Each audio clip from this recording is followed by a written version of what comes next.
Day 44, how it's stacking this is what I'm looking for, that density. Already, yeah, you can see there's a lot of filling out to do, a lot to happen, but if you were able to feel this, it is like a rock. They are grown in rock wool. Every plant in our facility is grown in rock wool. We're indoor hydroponic. We don't like to spray anything on our plants. We like to keep a very strong IPM and preventative measure here against mildews or pests or something like it being indoors.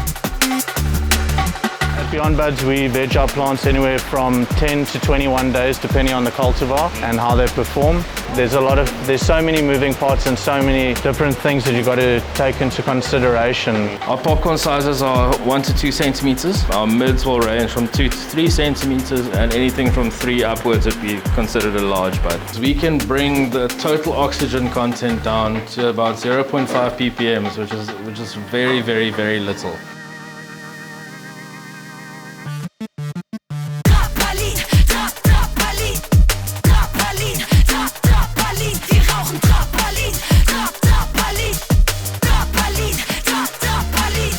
Right, welcome to Uncle Rooney's. My name is Lester Pywell. I'm the head grower and owner at Uncle Rooney's. And yeah, if you come with me now, I'm going to take you into our cultivation area. In the processing area, we have a variety of drying rooms and trimming rooms, weighing and packaging and curing. So no human being will ever go through here. We put our harvested products through this door and it's received on the other side by a person. From that point over there, this way was our old facility, and you can see down through the passage, that's all the expansion that we've now recently completed. We're growing in rock wool, so everything, it just allows us to keep clean and dialed in. With rock wool, it is a different approach. Of course, we are looking at as many as 8 to 12 shots during the day with lights on. Of course, the plants are feeding with the lights on, and of course, there's an introduction of CO2 in the corner just behind me. We simply put our CO2 up into our fans, which are just out of sight above the room, and that's distributed over the room evenly. The heavy gas just falls over the plants. We like to do a very heavy defoliation, so a lot of lollipopping, a lot of space. We're not very big fans of popcorn buds here, so we like to grow very strong buds right down to the bottom of the plants. We've experimented with many things with under canopy lighting, etc. But yeah, at Uncle Rooney's, we are very big fans of the Spider 2Ps that do their job, and we prefer to grow single colas with the Sea of Green concept. So yeah, it's been very good to us. The strains that we use here, they respond very well to it, and it's something that we're very proud of. It's of course, as you can see, our rolling benches that we personally built for ourselves allow us to kind of very easily move about and allow us to go down the rows and scout accordingly.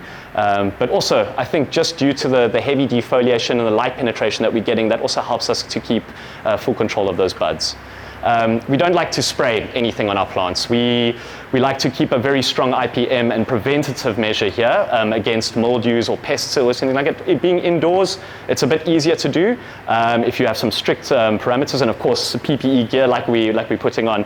But to come back to the foliar application, we will spray our plants with a preventative measure early in veg, sulfurs, etc., and certain inoculants, and then allow the plant to do its thing, and everything comes through the roots from thereafter. So no need to do any spraying or anything like that. We're always trying to find ways to be as green and eco-friendly as possible. So one of the methods we have is that we collect in this tank here through all the rooms all the dehumidifies water that is taken out of the air. It amounts to 140 liters a day in the entire facility. So we'll bring that, it'll drain back into there and get pumped back to our outside tanks where it's put back into our RO system and reused. Here we go, round 2.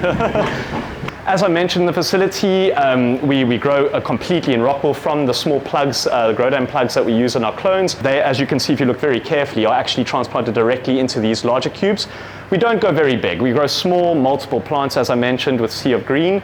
But what this small 1 liter cube allows us to do is to work on our dryback, which is very important to us, especially later on in flower. We actually work on a 40% dryback, so making sure that all the feeds come in a good time in the first 6 hours of lights on, and then allowing them to drink that up and actually get the correct dryback. The reason why we focus on that is we find that the plant's health and vigor becomes so much better. Obviously, they can take in all the nutrients with the correct dryback, etc. And we have those roots searching for the nutrition. And also, again, just to highlight the fact of cleanliness, we don't have as many problems with regards to any form of IPM or pests. But yeah, it does allow us to be very, very violent with our growing. And when I say violent, I mean we can push the plant to all its limits.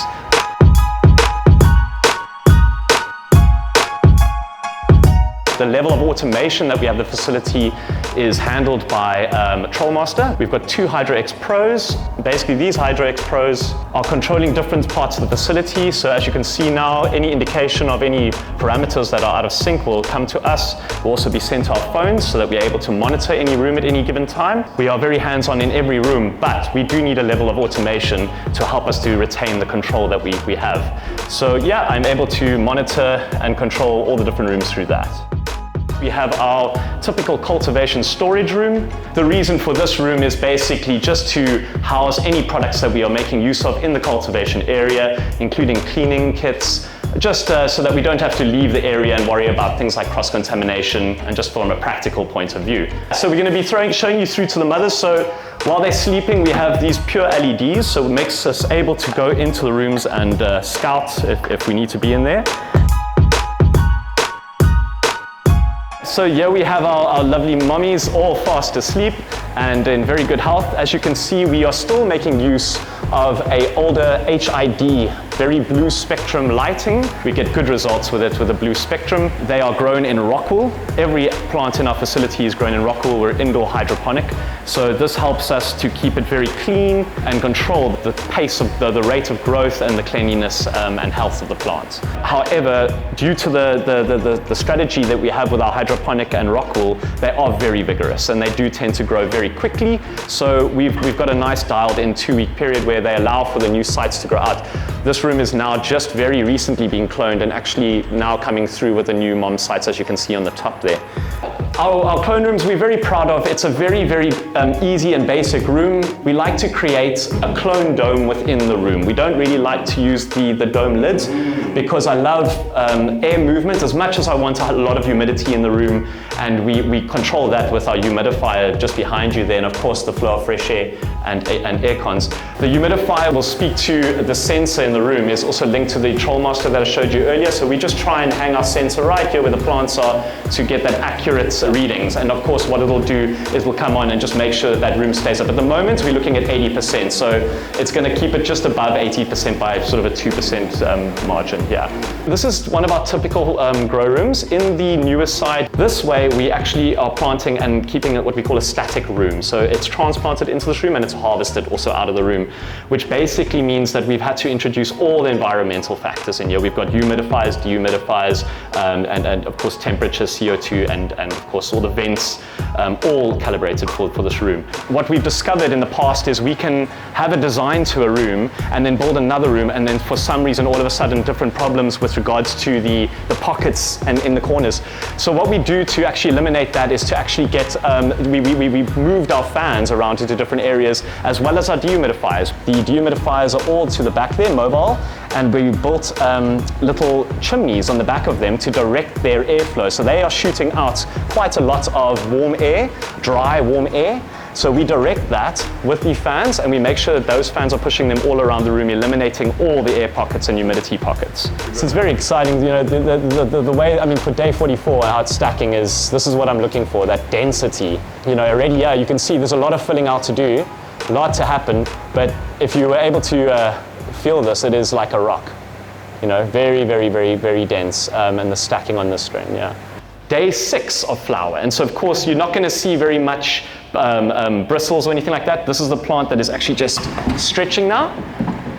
So this is what it looks like before we do our lollipopping. As you can see, we've just installed our second scrog net now, so the girls will grow into that. During stretch, this is basically what will happen now is they'll stretch from about here to there quite literally, and we've got to a point where we know the plant very well now, so it's actually quite almost predictable, ironically. And we always talk about we're working with the plant, we're working with nature. As much as you are playing God to the plant, essentially by introducing all these different elements, it's still going to do its thing, you know, based on its health and its vigor. So yeah, we've got to always be open to that. But as you can see, we also use these Haw River boards. They basically are just our first point of call when we're doing scouting in the room, because if there's any problems, they will pick it up very quickly with regards to any pests that might come about, should it happen. So this is an example of the foliar application that we do. You can see a light sort of almost white sulfur that we spray onto the plant. And what this will do is it will allow it to not get any mildews or any pathogens to affect it should they come into the room. So basically what we're doing is we will transplant into the room very small clones. We will veg for only 8 days because the stretch on this plant is a matter of over 200% at least. We give them everything that they need in that vegetative state. So very high EC, as I mentioned, a foliar application initially. And then what we'll do is we'll allow them to just grow into the nets, and we don't touch them. We don't really defoliate or lollipop until we get to a point on day 14, roughly with this batch, where we'll actually very violently, as I mentioned before, lollipop the plant and just hero the main colas. So no topping, no pinching, and we just allow the plant to do its thing. And then what we'll do is allow for that space between all these plants, as you can see, to get that light penetration that we use. So one lollipopping and then maybe one series of defoliation afterwards, just to clean up those sites. Because we like light penetration. We want the plant to get everything from those LEDs.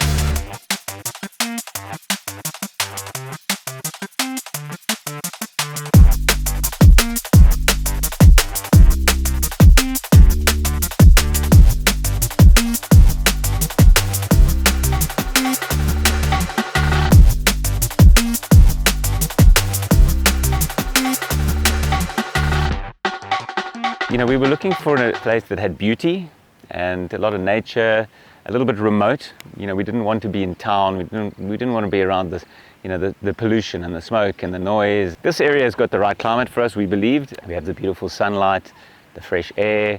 It's quiet, it's remote. You know, there's no one really around us. We've created an indoor environment inside a grow house or inside a greenhouse. So we call it a hybrid indoor grow house. You'll see we've built 4 grow houses. There's a corridor down the middle. Each one of those gables is a bay, and 3 bays make up one grow house. We'd have capacity for around about 35 to 36,000 plants. And then we also have at the back a mother room and a veg room. Those are the 2 smaller houses you can see just at the back. We actually are relocating the mothers from the one at the back to the slightly bigger one because we need more space for our moms. And then the grow room at the back we're going to use as an R&D sort of small batch grow facility, so we can actually test different strains and run them independently of the flowering cycle.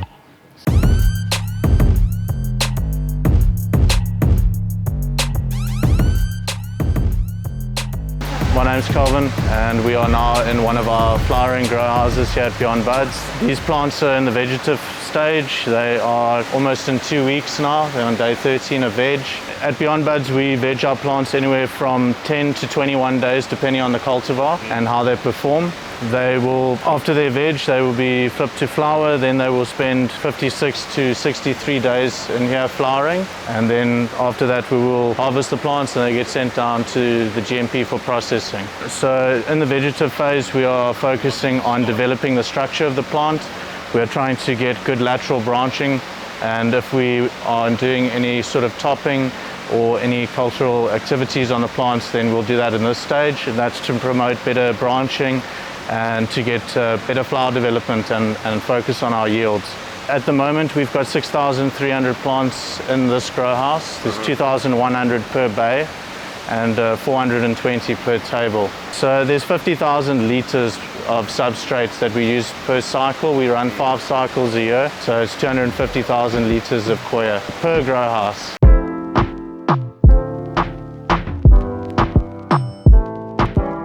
We are now in grow house 2. The changes that you're going to immediately have from veg into flowers, we start looking at our humidity. When cultivating cannabis, especially when you're going into your flowering cycle, you want to start gradually reducing your relative humidity. This helps with managing pests and disease. The other changes that you're going to do is start changing your nutrients that you're going to be using and adjusting your pH in your feed. Your nutrient availability is determined on your pH. We do quite a bit of lollipopping here in this facility. We remove the lower growth of the plants. This encourages the plant to use most of its energy up on and focus on the top flowers where you have the most optimal light. Now with this season and where we're at, we should be getting between 80 and 95 dry kilograms packaged finished flower per bay. We use reverse osmosis here, so we start with clean water that's stripped of anything. This gives us full control over our nutrient regime and make sure that what we're giving the plant is the only thing the plant is going to get. We decide harvest readiness by checking on the trichome color. So what we're looking for is we like to harvest with 70% milky, 10% clear, and up to 20% amber, but we try not get too much amber. We take weekly photos and we archive them. That's one of the ways that we track and have a look at the plants. And then we're constantly measuring metrics. We focus a lot on capturing data and making sure we have as much useful information as possible so that we can deliver consistent results and repeatable results. Ultimately, that's when you're producing medicine, you need to be able to produce the same product every single time. A big thing, a lot of growers, you have to have a bit of intuition as to when your plant is ready. You can always use the day as a guideline, but it could be a week or a few days before or 2 weeks later. You're also going to look at your pistils on the plant.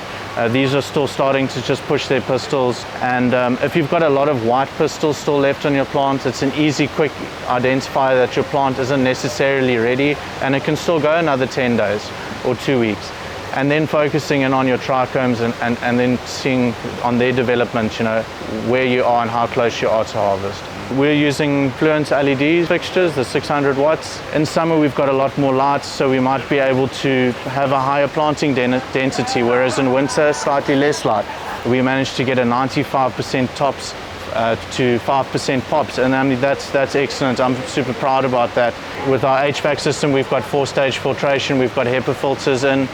We have additional Quest units as dehumidifiers in the rooms as well. This also gives a level of redundancy. So we've got a climate or facility management software. We've got outside sensors and a weather stations. It will tell the lights inside to dim or to switch off according to what the availability of lights is outside. There is a factor also with our film that's also worth mentioning, is the quality of the plastic on your greenhouse roof. So it's a balancing beam. There's so many moving parts and so many different things that you've got to take into consideration. Is it the easiest way to do it? No. Is it the best way to produce quality cannabis? In my opinion, yes. We're going to go to the mother room now.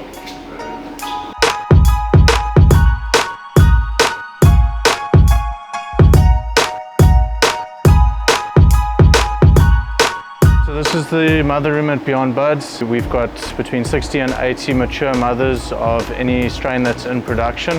At the moment we've got 5 production strains that we are in full production with on a constant basis. We take clones off our moms, and if we aren't cloning then we prune and maintain them. So I think keeping your mothers healthy is one of the most challenging aspects of the mother room in my opinion. Just keeping a good rotation cycle is one of the ways that we maintain healthy moms, and keeping up with your preventative application, IPM programs, keeping your rooms clean.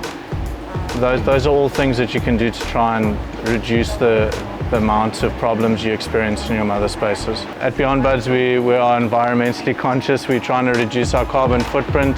80% of our power is sustainable power. We use solar and battery storage, so when we're extending our light cycle to 18.6 for our mother plants and veg, we are utilizing our batteries at night. We've got a limited supply from the grid in terms of the electricity supply, so at least half of our energy is coming from the solar panels. At the moment we generate about 5 megawatts on average per day of power from solar. We store part of it in our batteries. We've got 2 megawatts of batteries. All of the energy from there goes into those 3 containers, which is essentially the energy hub. Any energy that you're not using, you need to store it, otherwise your panels are just underperforming. Obviously with the hybrid system that we have a supply to the grid. We've got PV, we've got batteries, and we've got diesel generators. So diesel generators are our last line of defense, but ultimately it's a hybrid solution where we're looking to use the least cost of energy at any particular time. All right, we're going to go into our transfer room. This is the room where we produce, or we actually put the clones, or the cuts, shall I say. We take the cuttings from the mother plants and we prep them and make them into clones for rooting. We're seeing 95% success in our clones and good rooting times as well, so we don't really want to change from something that's working for us. So in this particular room we keep it quite cold. We run at about 18 degrees Celsius in here. This is just to stop the cuts from wilting before they actually get put into their humidity domes.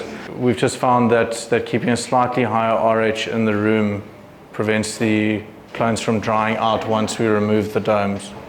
We run our clone room at 22.5 degrees Celsius, which is a little bit cooler than what other guys do it. I prefer to keep it like that. I find that I have less pressure when it comes to having plants carry any sort of disease or have pathogens proliferate. We keep the ambient humidity in here at 68%. So when we first take our clones, we have them closed. This will have a high humidity, and then gradually as we progress through the days, we will start to vent them. This will allow fresh air exchange. And then what we'll do to further harden the plants off is on day 5, we will offset the domes to allow the air to go in. I think when it comes to clones is trying to get all the clones exactly the same. You saw when the ladies were making the clones, we've got a little measuring tape underneath the cutting board. That's to make sure that our clone height is consistent. We have our ID numbers. This will tell you the batch number of the plants, the clone date, the planned transplant date, and the barcode, which will take us directly to our seed-to-sale software, where we can see the entire history of the plant. So this is the post-harvest processing area. This is where we will do our wet weights, capture all of our wet weights on our harvested product. The buds are harvested in the grow houses. They are then put into green totes, green harvest totes. They've got a lid as well. They get weighed, their lids go on, they get a printed out sticker with the wet weight. And then this is our green mile.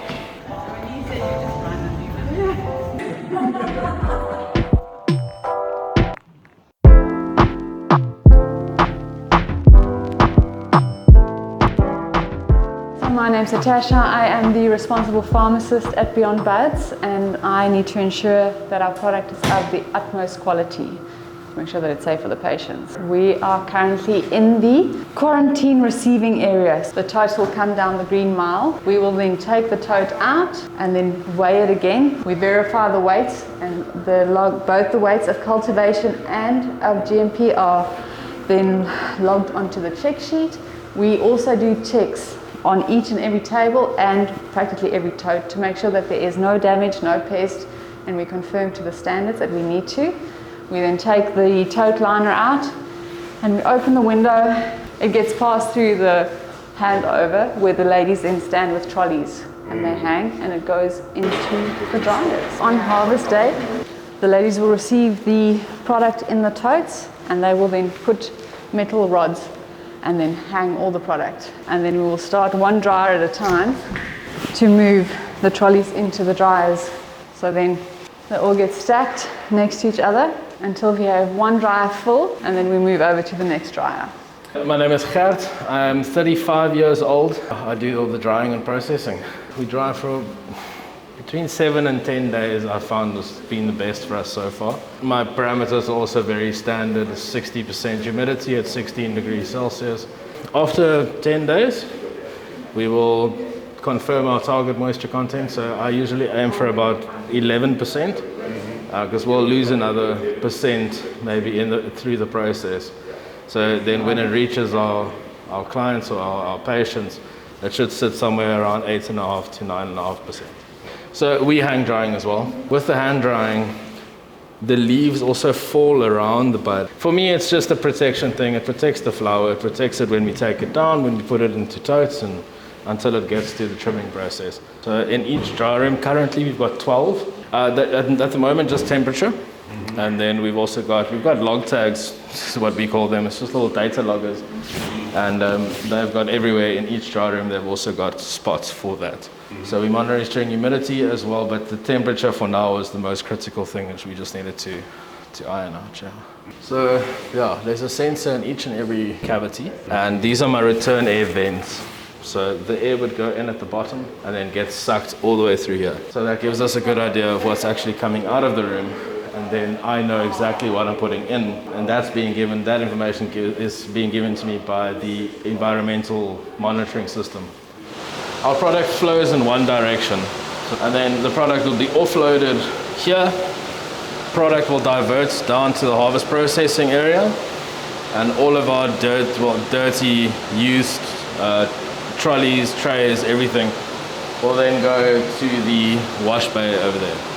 We've got pharmaceutical grade reverse osmosis water, and that acts as our final rinse water, so we don't have any residues or any other contaminants that's going to come through.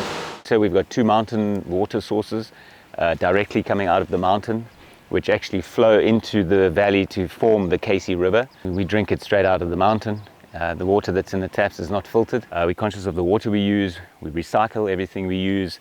Any water that comes that's not taken up by the plants, any water that comes from the rainwater, any water that comes out of the reverse osmosis, we capture all of that water and we mix it all together. We check the pH and the ECs every single day to make sure that it's good, and we use that water to irrigate the rest of the farm. The water rights are also governed inside the title deed for the farm. So historically, when you sell the farm with access to the water. Right, this is our destalking area where we remove the buds from the stalks. The whole process usually takes us about two and a half days. And then from there on it'll either move to curing, so we'll take our moisture samples and confirm that either the batch is homogeneously dried, or if it needs time to stabilize further, we can then do that in the room next door. It'll go through the machine trimmers where we run cycles of between 3 and 6 minutes, just really depending on the strain and the dryness. Our popcorn sizes are 1 to 2 centimeters. Our mids will range from 2 to 3 centimeters, and anything from 3 upwards would be considered a large bud. We don't tumble it for too long. I find that the flowers very, very easily get damaged, and that's something that we really try and avoid.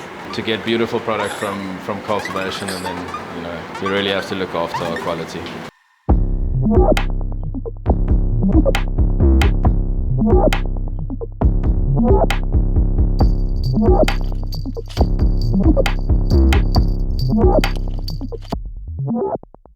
My name is Zia Okamp. I'm the production pharmacist at Beyond Buds. Today we are doing some packaging. We are packing the 120 grams bag. So the buds are also checked as the ladies weigh them out. So if there's anything that we still need to trim and sort out, they get manicured before the bag gets sealed. Yes.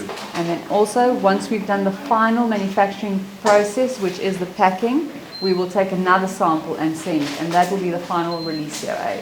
I've actually chosen a machine that came from the States. What I found with this specific machine is that it's got levels of gas flushing, if I can put it like that. So we can bring the total oxygen content down to about 0.5 ppms, which is very, very, very little. So literally what the machine will do is it'll remove all the air from the bag, all the air out, and then flush us back in. So we do have the capability of doing this 5 or 6 times if we want. I find that once is more than enough. It also helps to protect the flower. They are going to be traveling very, very far to get to where you are.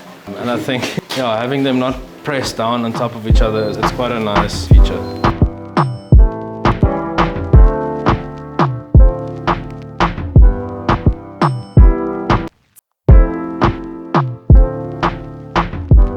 Probably easy to grow a good batch of cannabis once.